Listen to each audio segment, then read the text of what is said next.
Hi ಎಲ್ಲರಿಗೂ ನಮಸ್ಕಾರ. Aryas cooking ಅರೆನೆಗೆ ಸ್ವಾಗತ. ಇವಾಗ ಹಲಸಿನ ಹಣ್ಣಿನ ಸೀಸನ್ ಇರೋದ್ರಿಂದ ಹಲಸಿನ ಹಣ್ಣಿನಿಂದ ದೋಸೆನ ಮಾಡಿದ್ದೀನಿ.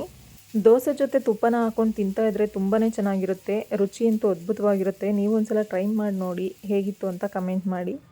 ಬನ್ನಿ ಇವಾಗ ಹೇಗೆ ಮಾಡೋದು ಅಂತ ನೋಡೋಣ. ನಾನಿಲ್ಲಿ 2 ಕಪ್ಪು ಅಷ್ಟು ಅಕ್ಕಿನ ತೊಗೊಂಡು ಚೆನ್ನಾಗಿ ತೊಳೆದು ಇಟ್ಕೊಂಡಿದ್ದೀನಿ. ತೊಳೆದಿರೋ ಅಂಥ ಅಕ್ಕಿಗೆ ಅಕ್ಕಿ ಮುಳುಗೋಷ್ಟು ನೀರನ್ನ ಹಾಕಿ ಒಂದು ಲಿಡ್ನ ಕ್ಲೋಸ್ ಮಾಡಿ ನೆನೆಯೋದಕ್ಕೆ ಬಿಡಬೇಕು. ಈ ಅಕ್ಕಿನ 3 ರಿಂದ 4 ಗಂಟೆಗಳ ಕಾಲ ನೆನೆಸಿದ್ರೆ ಸಾಕು. ನೋಡಿ, ನಾನಿಲ್ಲಿ 4 ಅವರ್ಸ್ ನೆನೆಸಿ ಇಟ್ಕೊಂಡಿದ್ದೀನಿ. ಚೆನ್ನಾಗಿ ಅಕ್ಕಿ ಕೂಡ ನೆಂದಿದೆ. ಅಕ್ಕಿಲಿರೋ ಅಂಥ ನೀರನ್ನ ಸಪ್ರೇಟ್ ಮಾಡಿ ಶೋಧಿಸಿ ಇಟ್ಕೋಬೇಕು. ನಾನಿಲ್ಲಿ 1 ಬೌಲಷ್ಟು ಹಲಸಿನ ಹಣ್ಣನ್ನು ತೊಗೊಂಡಿದ್ದೀನಿ.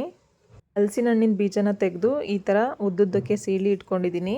ಹಾಗೆ 1 ಕಪ್ಪಷ್ಟು ಬೆಲ್ಲ, ಹಾಗೆ 5 ರಿಂದ 6 ಏಲಕ್ಕಿ, ಹಾಗೆ 1 ಚಿಟಿಕೆಯಷ್ಟು ಉಪ್ಪು, ಹಾಗೆ ಅರ್ಧ ಕಪ್ಪಷ್ಟು ಹಸಿ ತೆಂಗಿನಕಾಯಿನ ತೊಗೊಂಡಿದ್ದೀನಿ. ನೆಕ್ಸ್ಟ್ ಇವಾಗ ಒಂದು ಮಿಕ್ಸಿ ಜಾರ್ನ ತೊಗೊಂಡು ನೆನೆಸಿರುವಂಥ ಅಕ್ಕಿನ ಹಾಕಿ, ಅಕ್ಕಿಗೆ ಸ್ವಲ್ಪನೇ ರುಬ್ಬೋದಕ್ಕೆ ಎಷ್ಟು ಬೇಕೋ ಅಷ್ಟು ನೀರನ್ನ ಹಾಕಿ ಚೆನ್ನಾಗಿ ನುಣ್ಣಗೆ ಪೇಸ್ಟ್ ಮಾಡಿ ಇಟ್ಕೋಬೇಕು.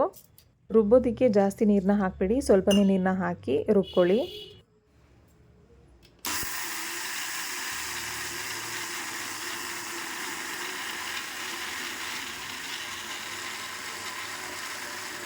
ನೋಡಿ, ಇವಾಗ ಚೆನ್ನಾಗಿ ರುಬ್ಬಿಟ್ಕೊಂಡಿದ್ದೀನಿ. ನೋಡಿ, ಇವಾಗ ರುಬ್ಬಿರೋ ಅಂಥ ಹಿಟ್ಟನ್ನು ಒಂದು ಮಿಕ್ಸಿಂಗ್ ಬೌಲ್ಗೆ ಹಾಕೋತಾ ಇದ್ದೀನಿ.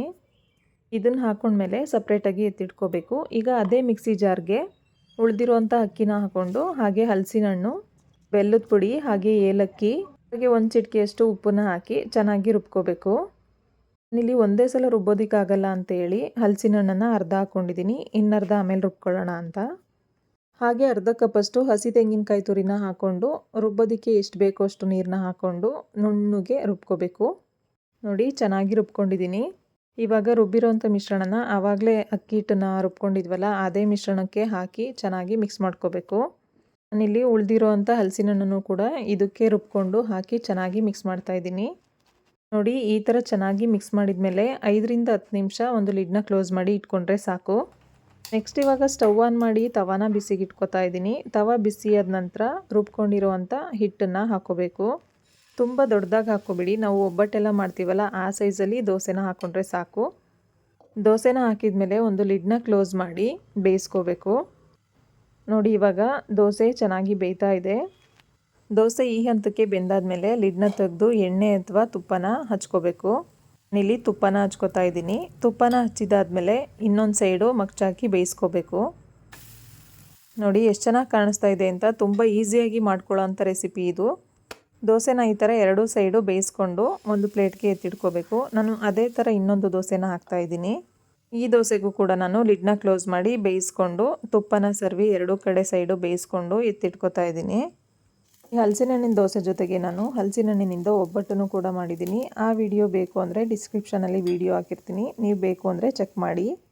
ನಿಮಗೆ ಈ ಹಲಸಿನ ಹಣ್ಣಿನ ದೋಸೆ ರೆಸಿಪಿ ಇಷ್ಟ ಆಗಿದ್ದರೆ ಒಂದು ಲೈಕ್ ಮಾಡಿ, ಫ್ರೆಂಡ್ಸು ಫ್ಯಾಮಿಲಿ ಜೊತೆ ಶೇರ್ ಮಾಡಿ. ನೋಡಿ, ನಾನಿಲ್ಲಿ ಎಲ್ಲ ದೋಸೆನೂ ಹಾಕಿ ತೋರಿಸ್ತಾ ಇದ್ದೀನಿ. ನಿಜವಾಗ್ಲೂ ಟೇಸ್ಟ್ ಅಂತೂ ತುಂಬಾ ಚೆನ್ನಾಗಿರುತ್ತೆ.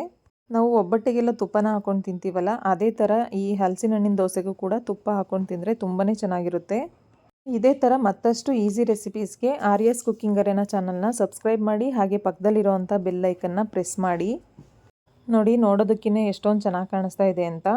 ಹಲಸಿನ ಹಣ್ಣಿನ ಸೀಸನ್ ಮುಗಿಯೋ ಅಷ್ಟರಲ್ಲಿ ಹಲಸಿನ ಹಣ್ಣಿನ ದೋಸೆನ ಮಾಡ್ಕೊಂಡು ತಿನ್ನಿ, ಹೇಗಿತ್ತು ಅಂತ ಕಮೆಂಟ್ ಮೂಲಕ ನನಗೆ ತಿಳಿಸಿ. ಮಕ್ಕಳು ಸ್ಕೂಲಿಂದ ಬರೋ ಅಷ್ಟರಲ್ಲಿ ಈ ಥರ ರೆಸಿಪಿನ ಮಾಡಿಕೊಟ್ರೆ ತುಂಬ ಇಷ್ಟಪಟ್ಟು ತಿಂತಾರೆ. ಹಾಗೆ ಲಂಚಿಗೆ, ಸ್ನ್ಯಾಕ್ಸಿಗೆ ಎಲ್ಲದಕ್ಕೂ ಚೆನ್ನಾಗಿರುತ್ತೆ. ಈ ವಿಡಿಯೋ ನೋಡ್ತಾ ಇರೋವಂಥ ಎಲ್ರಿಗೂ ತುಂಬ ಹೃದಯದ ಧನ್ಯವಾದಗಳು. ಎಲ್ಲರೂ ಹೀಗೆ ಸಪೋರ್ಟ್ ಮಾಡ್ತಾಯಿರಿ. ನಮ್ಮ ಪೇಜ್ನ ಫಾಲೋ ಮಾಡಿ. ಎಲ್ರಿಗೂ ಧನ್ಯವಾದಗಳು. Thank you all. Thanks for watching.